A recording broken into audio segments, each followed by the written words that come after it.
Hello good morning all. இன்றைக்கான tarot card of the டே என்ன வருதுன்னு பார்க்கலாம். ஸோ இன்றைக்கான கார்டு என்ன அப்படின்னு நம்ம பார்த்தோன்னா 9 ஆஃப் கப்ஸ். 9 ஆஃப் கப்ஸ்ன்னும் பொழுது இன்றைக்கி உங்களோட இமோஷன்ஸ், நீங்கள் இத்தனை நாளாக எதுக்காக எந்த இமோஷன் ஃபுல்ஃபில் ஆகணும்னு நினச்சிட்டு இருந்தீங்களோ அந்த இமோஷன்ஸ் உங்களுக்கு ஃபுல்ஃபில் ஆகிறதுக்கான வாய்ப்புகள் இருக்குது. அதே மாதிரி எல்லா மிக்ஸ்டு இமோஷன்ஸும் இன்றைக்கி நடக்கிறதுக்கான வாய்ப்புகளும் இருக்குது. ஸோ எது நடந்தாலும் இந்த பர்சன் எப்படி இருக்காங்க பாருங்கள், எந்த மேலேயும் அட்டாச்மெண்ட் இல்லாமல் இருக்காங்க.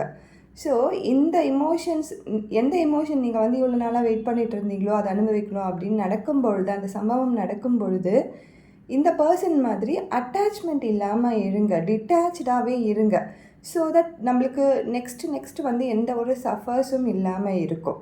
ஸோ உங்களுக்கு இப்போ ஏதோ ஒரு சஃபர் நடந்துகிட்ருக்கு அப்படின்னாலும் இந்த பர்சன் மாதிரி அட்டாச்மெண்ட் இல்லாமல் இருங்க, அதில் வலி இல்லாமல் இருங்க, சீக்கிரமே எல்லாமே மாறும்.